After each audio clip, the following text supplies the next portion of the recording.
Good afternoon and welcome everybody to our webinar, 3 Pieces of Gold You May Not Know About Infor BI.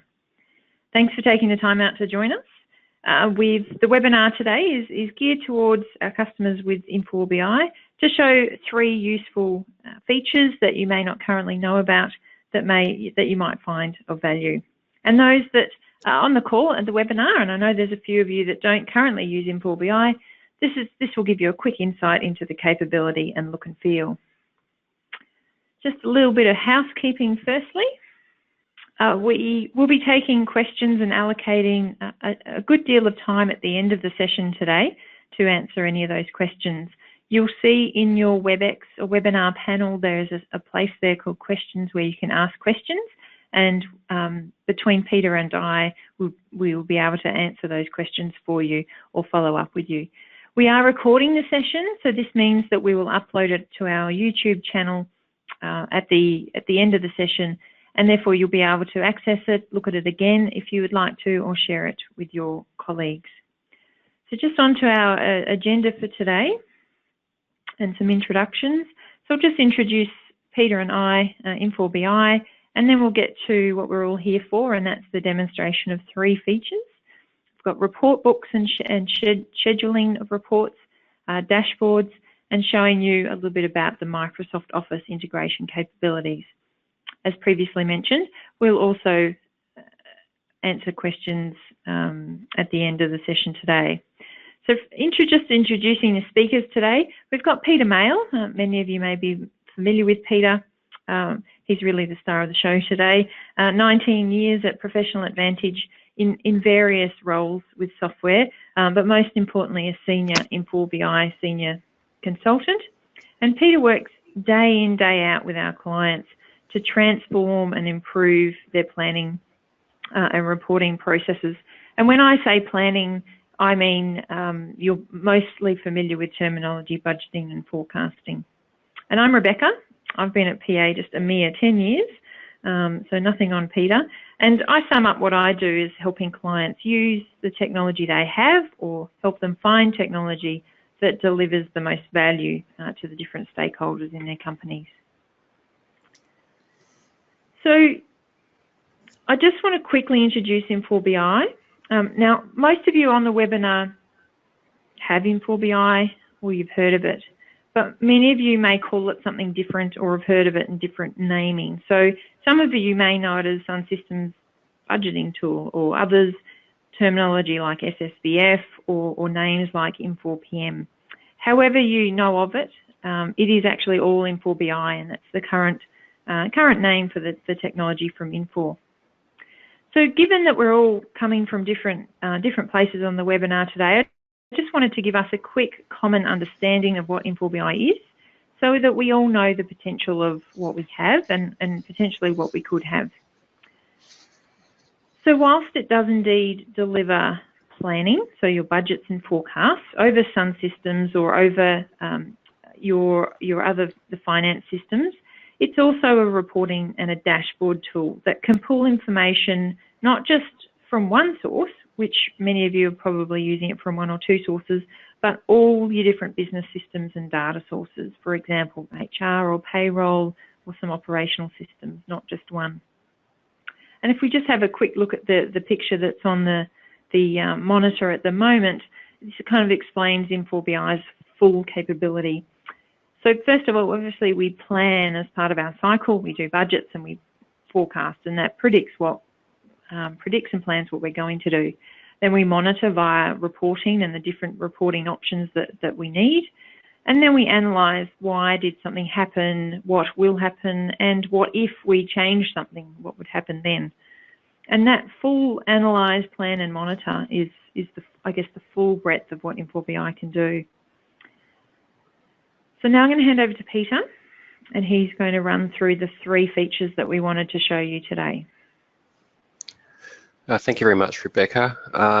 Yeah, it's Peter here. So what I'll take you through first is the report books. What we have is, down here is a number of report books that you can set up. Report book is simply a way to group 1 or more reports, and there's a number of parameters you can select when running a report book. So down here we can actually have options. So we could give it, first of all, give it a name. I'm just calling it my report book. And we can have a number of options here. We can have the ability to just run the export wizard, which we'll see shortly. We can schedule it. We'll have a look at dynamic delivery as a second option, and the ability to actually, for the end user to, when they run a report book, as to whether they can make report selections. We can use a global report layout. So when we run a report book that has a number of reports, we may want to use a different report layout that's like headings and page footers. And when we use a global layout, we also can use that layout to have a global page numbering. So when reports are added together, you have consistent page numbering across those reports.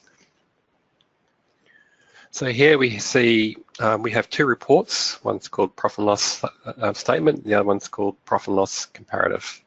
I've opened up the report folder so you can sort of see that these are the two reports we're interested in.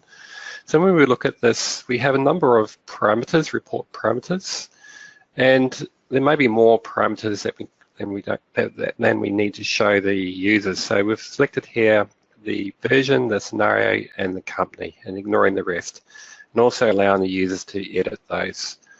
What the split does is that if we, for example, have a number of companies, we might want to split out the report into separate files, and that way we can then distribute those files separately. So instead of running reports multiple times, we run it once, and then it will spit out each individual files depending on the options chosen there.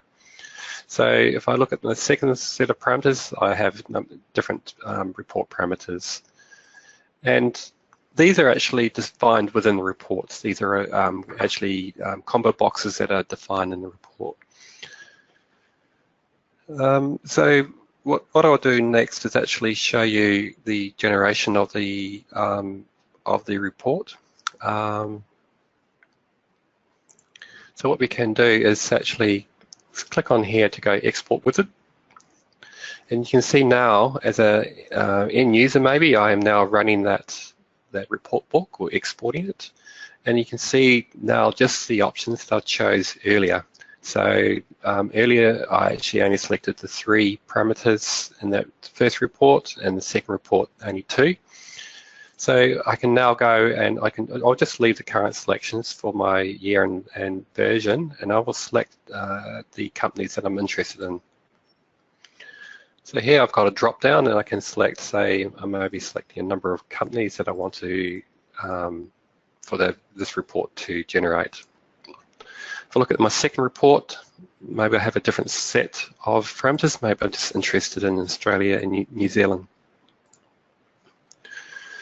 So now we can click next, and we can put a destination. We can put the output format. So maybe we'll change that to there's a number of options here. So we can HTML, PDF, Excel, or PowerPoint, or actually an image as well. So we'll just change it to Excel. We'll overwrite if it's an existing file, and we'll open the files after we finish exporting. So we'll go finish. So that will be now generating the reports for each of those companies, and then it will end up opening Excel. So it's now generating the reports, and it's finished doing that. It's created the file, and now click OK, and it's opening Excel up now. So what we'll see here is we see the report. So we can see a number of tabs here. So we see that it's now this is the Australian selection. We see New Zealand, Hong Kong, etc., etc. China, and then the final one is the actual layout for the comparative report. So as I said before, you can have it in Excel, you can have it PDF or image or in HTML as well. So next what I'll show you is how we can actually schedule that.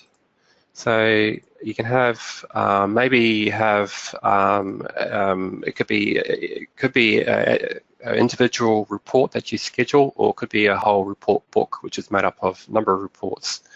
So what we see here is that this particular one, we've just called it month-end reports, and I am now have it scheduled so that we're actually scheduling this particular report book, and we have the export, the actual what the output format is, who are logging on as.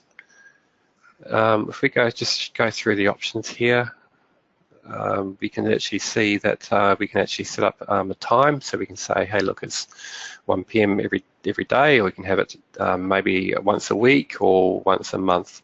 So a number of options there to just select. There's a number of options here for notifications, so you may want to, if there's a success or failure, you can actually email. You can have it also when we deliver these reports, we can actually put it into a file location that could be on your network. And in this case, we're actually suffixing the report name with a date, so that maybe it's a once a week report or daily report or even monthly report, so you could actually not override the previous report generation and actually include a date. So you can choose whether to store it or not store it. And so just go back and actually have a look at this particular report that I have set up here. So this is one that I will be maybe emailing. It's one of the options is to actually email a report. In this case, what I want to do is email the report to different people who look after each company in my organization. So it could be a company or cost center or branch or however you have it. So so again, you get the global report option. You can get it scheduled. But the other option here is that it's set to enable dynamic delivery.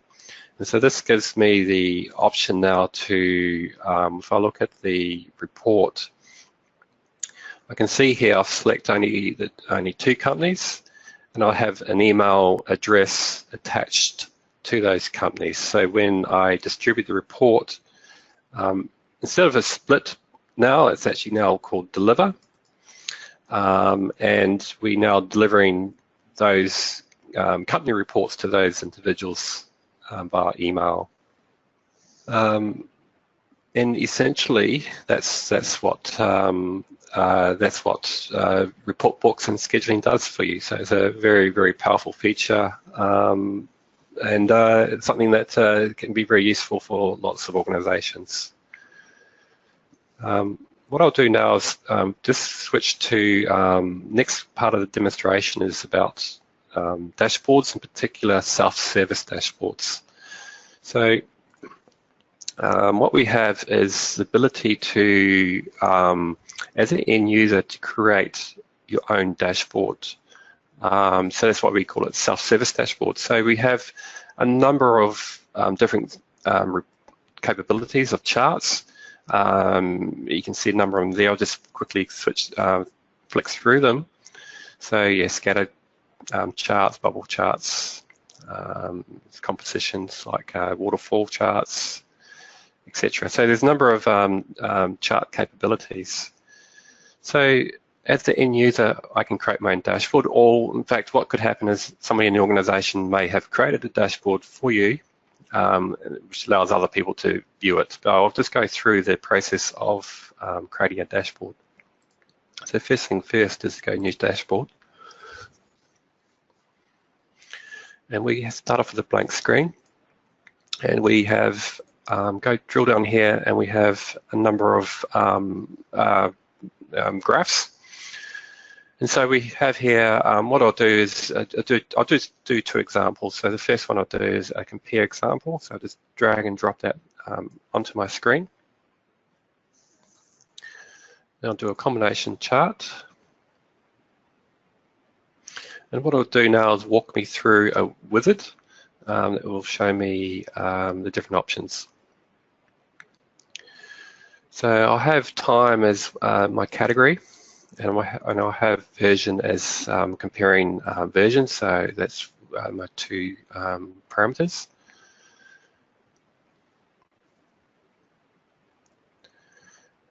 And so what I'll have next is the actual parameters that I need to select. So what I'll do is I'll drill into my years, and I'll drill into 2014, but because we have quarters, I might actually want to show the months, not the quarters, so I can actually just show all the months within 2014. And I can select the maybe actuals versus budget, so I'll just go ahead and select actuals versus budget. So I have my table now, and I can click next, and I can click finish. So you can change these titles, but for the purpose of demonstrations, I'll just leave that with the default. And then what it will do is just go and generate that chart.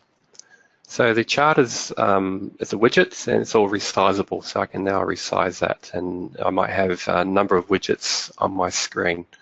So I'll just do one more as an example, and this time I'll do a line chart.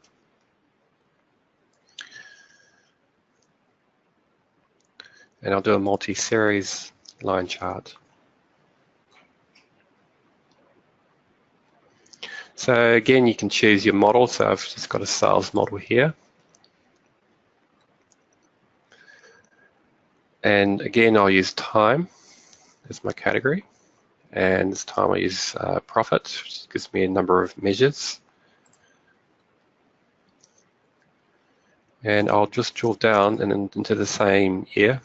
And again, I'll choose the months.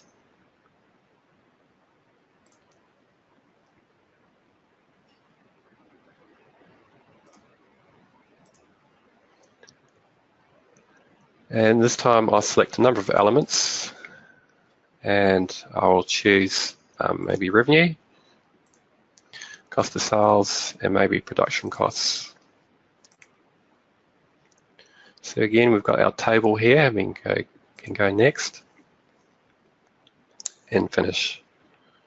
So that will now generate that particular chart. And again, we can resize that chart.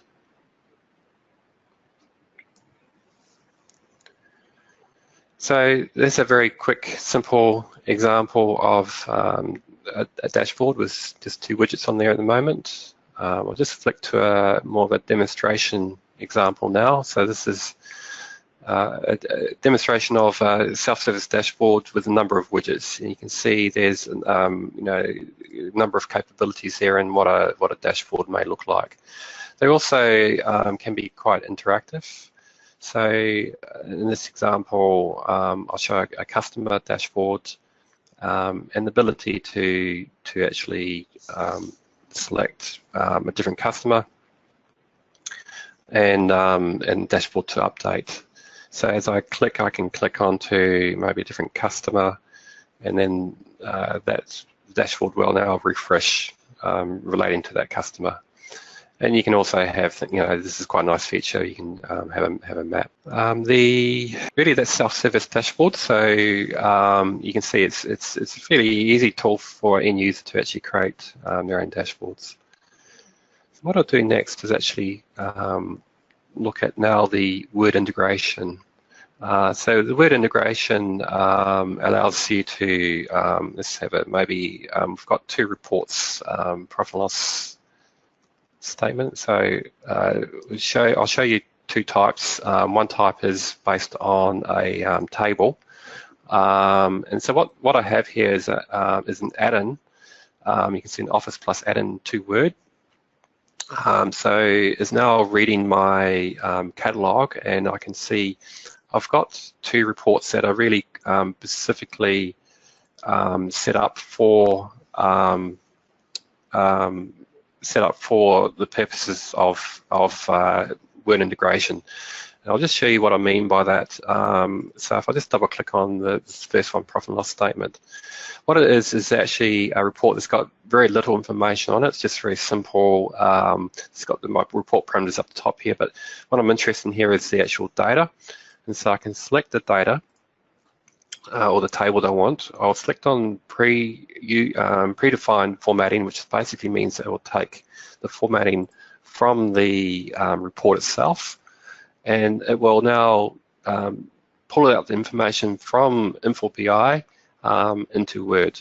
It just takes just a few seconds now to generate that report. And so what you can do is have this as a standard document, and what you can do is maybe it's a monthly document, and you can just hit the refresh all, and it will actually generate generate the new figures from Infor BI. The other options we can have is a chart, so we can generate a chart, or maybe even have a single number.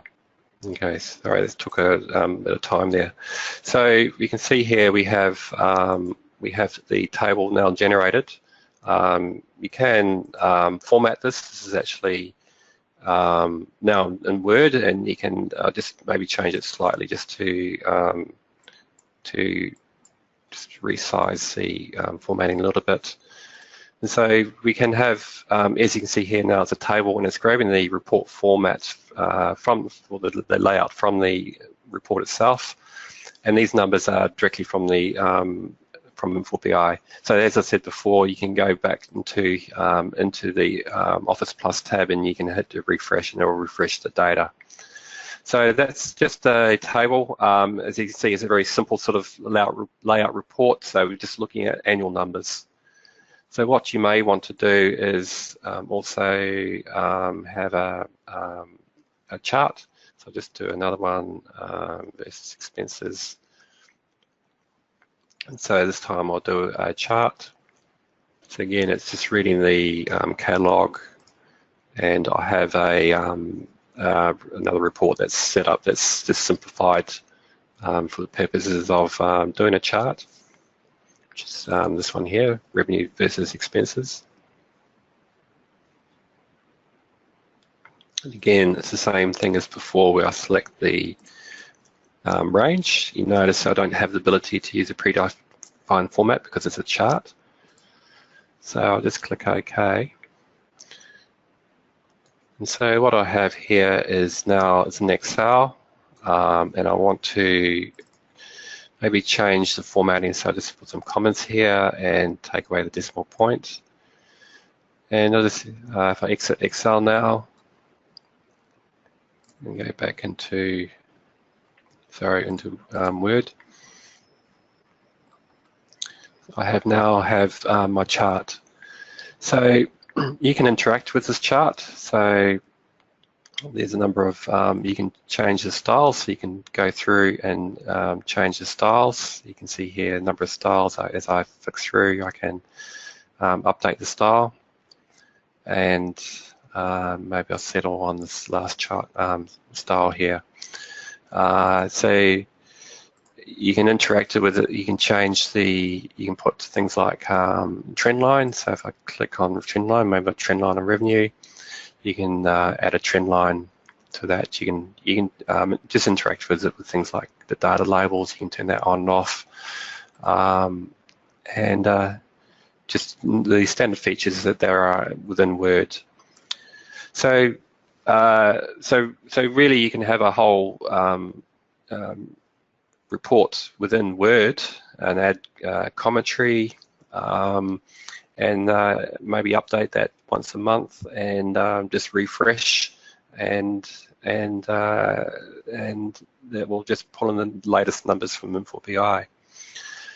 So that's the Word integration, and so I'll just hand back to you now, Rebecca. Thanks, Peter. Have you seen that Word integration used well for management reports? You know, report books and packs that companies have to put together every month. Have you seen that work quite well for them?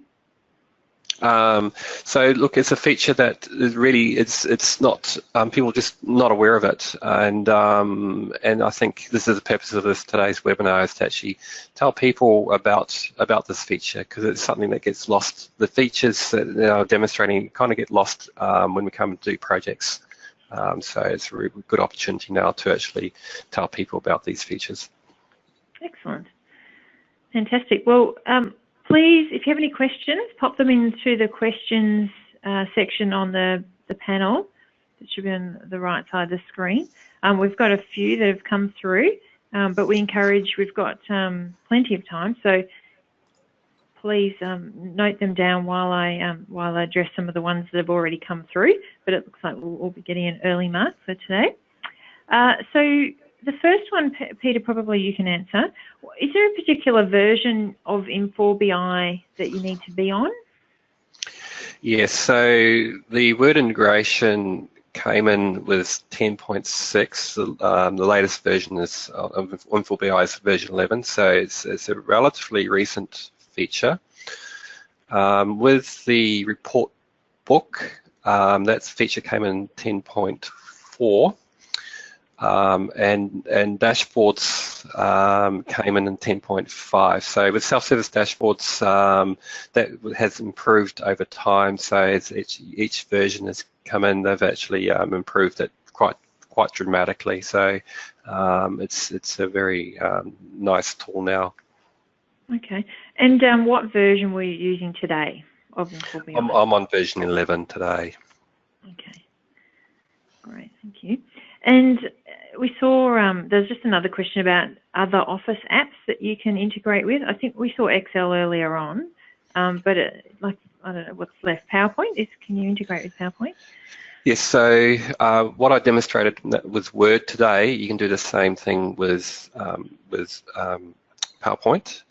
With Excel, what we were just exporting to Excel as a feature. But what you can do with Excel, we can have what's called Office Plus for Excel, and that actually is like looking at the data directly, and it's like pivot tables, looking at the data directly. Very, very powerful tool for analysis.